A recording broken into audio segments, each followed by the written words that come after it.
Hello दोस्तों, आज हम बात करेंगे एक इम्पॉर्टेंट टॉपिक पर। क्या ब्रेन ट्यूमर पूरी तरह से क्योर हो सकता है?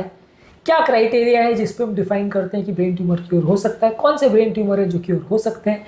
और क्योर का बेसिकली मतलब क्या है? क्यों हम क्योर का और रेमिशन वर्ड का दोनों का अलग अलग प्रयोग करते हैं ट्यूमर के केस में? आज ये सारी चीज़ों पर हम बात करेंगे। आज का टॉपिक है, क्या ब्रेन ट्यूमर का क्योर किया जा सकता है? किसी व्यक्ति को ब्रेन ट्यूमर हो जाए तो। टॉपिक पर जाने से पहले जो लोग हमारे चैनल पर नए हैं, मैं रिक्वेस्ट करूंगा कि चैनल को सब्सक्राइब करें, वीडियोस को लाइक करें, शेयर करें, फॉलो करें, कमेंट करें, पूरा देखें। टॉपिक इंपॉर्टेंट है, इसे एंड तक देखिएगा। चलिए शुरू करते हैं।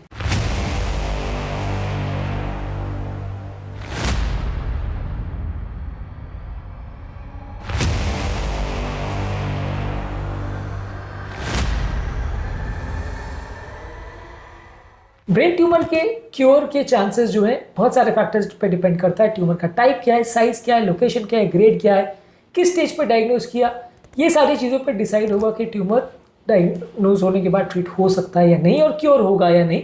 ज़्यादातर अगर किसी को छोटा और सीमित एरिया में ट्यूमर है, इसको बेनाइन ट्यूमर बोलते हैं, तो सक्सेस के चांसेस ज़्यादा है।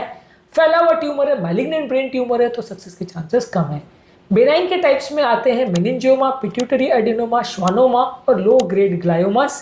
ये सारे अलग अलग टाइप के ट्यूमर्स हैं जिसमें सक्सेस के चांसेस ज़्यादा है। इसमें ज़्यादातर आप सर्जरी करके उसको निकाल देते हैं या रेडिएशन द्वारा या गामा नाइफ द्वारा उनको काट के अलग करते हैं। ज़्यादातर इसमें सक्सेस रेट अच्छे हैं। कुछ केसेस में रिकरेंस हो भी सकती है, लेकिन फिर भी कंपैरेटिवली सक्सेस रेशियोज इसमें अच्छे हैं।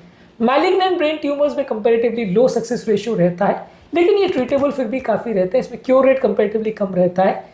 इस तरह के ट्यूमर्स में ग्लायोब्लास्टोमा, एनाप्लास्टिक एस्ट्रोसाइटोमा, मेड्यूलोब्लास्टोमा और सीएनएस लिम्फोमा, ये तरह के ट्यूमर्स आते हैं। इसमें भी थेरेपी में सर्जरी, रेडिएशन थेरेपी और कीमोथेरेपी देते हैं। इसमें सक्सेस रेशियो ज़्यादातर किस टाइप का ट्यूमर है, किस स्टेज का ट्यूमर है, किस साइज का ट्यूमर है, किस स्टेज में उसको डायग्नोज किया गया, ये सारी चीज़ों पर डिपेंड करेगा कि व्यक्ति क्योर होगा या नहीं, बचेगा या नहीं। ज़्यादातर इस तरह के ट्यूमर्स को लंबे समय तक मैनेज किया जा सकता है। पूरी तरह से क्योर होगा या नहीं वो केस टू केस वेरी करता है। कौन कौन से ऐसे फैक्टर्स है जो डिसाइड करते हैं कि इसमें पेशेंट बचेगा या नहीं? एक तो ट्यूमर किस टाइप का है, किस ग्रेड का है, यानी लो ग्रेड ट्यूमर है तो बच सकता है पेशेंट। हाई ग्रेड ट्यूमर है या जल्दी फैलने वाला ट्यूमर है तो मरने के चांसेस ज़्यादा है। लो ग्रेड और हाई ग्रेड ट्यूमर्स में क्या फ़र्क होता है, ग्रेडेशंस और स्टेजेस में क्या फ़र्क होता है, ये सारी चीज़ हमने अलग अलग वीडियोज़ में ऑलरेडी डिस्कस करी है। इसके अलावा ट्यूमर किस लोकेशन में है ब्रेन के, अगर क्रिटिकल एरियाज में है जैसे ब्रेन स्टेम में या थैलेमस में, तो उसको रिमूव करना डिफिकल्ट है, सक्सेस रेशियो कम रहेगा। अगर ट्यूमर का साइज बहुत बड़ा है तो सक्सेस रेशियो कम रहेगा। ग्रोथ रेट बहुत ज़्यादा है यानी जल्दी ग्रो करने वाला है तो सक्सेस कम रहेगा। अगर जल्दी डायग्नोज हो गया तो सक्सेस का चांसेस बेटर रहेगा। और ट्रीटमेंट को कैसा रिस्पॉन्स दे रहा है, मान लीजिए कीमोथेरेपी, रेडियोथेरेपी दिया, उससे श्रिंक हो रहा है या नहीं। श्रिंक हो रहा है तो रिस्पॉन्स अच्छा है, नहीं हो रहा है तो सक्सेस का चांस कम है। तो ये सारे फैक्टर्स डिसाइड करेंगे कि पेशेंट के सर्वाइवल के चांसेस कैसे हैं। ट्रीटमेंट ऑप्शन में सर्जरी सबसे बेस्ट चांस देता है पेशेंट के ट्यूमर के क्योर होने का। बाकी कीमो रेडियोथेरेपी में ज़्यादातर वो सेल्स को छोटा करता है, कम करता है, तो वो सर्जरी के लिए फैसिलिटेट करने के लिए ज़रूर यूज़ करते हैं कि उससे सर्जरी ज़्यादा आसान हो जाए पेशेंट की। पर वो ज़्यादातर केस में पूरी तरह से अच्छा क्योर नहीं दे पाते और लंबे समय तक सेल्स पूरी तरह से ख़त्म हो जाए वैसे चांसेस उतने नहीं है। तो इसलिए सर्जरी के सक्सेस रेशियो सबसे ज़्यादा अच्छी रहती है क्योर के टर्म्स में अगर बात करें। इसके अलावा टारगेटेड थेरेपी या इम्यूनोथेरेपी जैसे न्यूअर थेरेपीज जो आजकल आई हैं, इनके सक्सेस रेशियोज भी अलग अलग केस में अलग अलग तरह के ट्यूमर में अलग हो सकते हैं। ट्यूमर के टाइप से अगर बात करें तो क्योर अगर बात करें, क्योर का बेसिकली मतलब है कि बीमारी पूरी तरह से ठीक हो जाए और वापस पलट के ना आए। यूजली रेमिशन वर्ड का ज़्यादातर इसलिए प्रयोग किया जाता है कि ट्यूमर एक बार अगर कम हो गया या उसका असर कम हो गया तो उसको रेमिशन बोलते हैं, लेकिन ट्यूमर वापस पलट के आ सकता है क्योंकि काफ़ी केस में ऐसा होता है कि छोटे मोटे ट्यूमर के सेल्स बच जाते हैं जो कि वापस पलट के वार कर सकते हैं यदि आप उसको टाइम पर ट्रीट नहीं करते हो या डिटेक्ट नहीं करते हो, तो वापस ट्यूमर कैंसर पनप के आ सकता है। तो ट्यूमर वाले केसेस में क्योर वर्ड बहुत कम यूज होता है क्योंकि क्योर तभी किसी बीमारी को बोला जा सकता है जब वो पूरी तरह से ठीक हो जाए और वापस पलट के ना आए। उसके लिए क्राइटेरिया है कि जब तक ट्यूमर एटलीस्ट 4 से 5 साल तक एटलीस्ट कंटिन्यूस रेमिशन में रहे और वापस पलट के नहीं आए तो आप उसको क्योर बोल सकते हैं। कौन कौन से ट्यूमर है जिसमें अच्छा सक्सेस रेशियो मिलेगा ब्रेन के हिसाब से? लो ग्रेड एस्ट्रोसाइटोमा में 5 ईयर सर्वाइवल रेट 73% है। एनाप्लास्टिक एस्ट्रोसाइटोमा में 5 ईयर सर्वाइवल रेट सिर्फ 30% है। ग्लायोब्लास्टोमा में 5 ईयर सर्वाइवल रेट सिर्फ 7% है।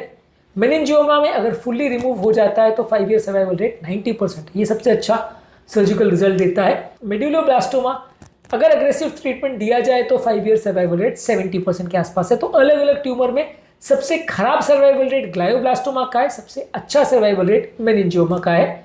अगर बेनाइन मेनिंजियोमा है तो उसमें सक्सेस रेशियो अच्छा मिलेगा आपको। काफ़ी केसेस में अगर ये ट्यूमर को आप ठीक कर भी देते हो तो भी रिकरेंस हो सकता है, खासकर जो मैलिग्नेंट ट्यूमर्स है उनके वापस पलट के आने का चांस रहता है। तो रेगुलर चेकअप करते रहना पड़ता है, रेगुलर ध्यान रखना पड़ता है। ब्रेन ट्यूमर्स पूरी तरह से क्योर होना बहुत ईजी नहीं है। छोटे साइज में अर्ली स्टेज में आपने डिटेक्ट कर लिया तो काफ़ी चीज़ों को क्योर किया जा सकता है। एक बार अब बीमारी अगर लेट स्टेज में पहुंच गई तो फिर सक्सेस रेशियो कम रहता है। अग्रेसिव अगर कैंसर है तो बहुत सारे फैक्टर्स है जो डिसाइड करते हैं कि कौन सा पेशेंट का ट्यूमर ठीक होगा या नहीं। पेशेंट टू पेशेंट कंपैरिजन करना बड़ा मुश्किल है। ये डिस्कस करना टॉपिक इंपॉर्टेंट इसलिए लोग एक दूसरे से कंपेयर क्योंकि करने लगते हैं कि उसका ट्यूमर ठीक हो गया, मेरा क्यों नहीं हुआ, उसका ब्रेन ट्यूमर था, मेरा क्यों नहीं ठीक हो गया, उसका ठीक हो गया। तो अलग अलग केस में आप कंपेरेटिव एनालिसिस इसलिए नहीं कर सकते क्योंकि सब तरह के ट्यूमर्स अलग होते हैं, सबका सक्सेस रेशियो अलग रहता है, सब में थेरेपी के बाद क्या रिस्पॉन्स रहेगा उस सब चीज़ में बहुत फर्क रहता है। सब तरह के ट्यूमर्स में सिमिलैरिटी नहीं होती। हर तरह के ट्यूमर का हर स्टेज पे जिसमें वो डिटेक्ट हो रहा है, क्या थेरेपी दी, थेरेपी को कैसा रिस्पॉन्ड किया, सर्जरी कितना सक्सेस हुआ, किस एरिया में ट्यूमर था, बहुत सारे फैक्टर्स हैं जो डिसाइड करेंगे। इसलिए ये कह देना कि ब्रेन ट्यूमर ठीक हो जाता है या ब्रेन ट्यूमर नहीं होता है, दोनों ही पूरी तरह से गलत है। हर केस टू केस में रिजल्ट्स वेरी करेंगे। किसी में बहुत अच्छा सक्सेस भी मिलेगा, पूरा भी क्योर हो सकता है, और किसी में नहीं हो सकता। ये बहुत सारे फैक्टर्स और खासकर आपकी किस्मत पर डिपेंड करेगा कि आपको कौन से टाइप का ट्यूमर है और किस स्टेज पे वो डिटेक्ट हुआ। उम्मीद करूंगा कि आज के टॉपिक में कुछ नई बातें जानने को मिली होगी। जो लोग हमारे चैनल पर नए हैं उन्हें रिक्वेस्ट करूंगा कि चैनल को सब्सक्राइब करें, वीडियोस को लाइक करें, शेयर करें, फॉलो करें, कमेंट करें पूरा।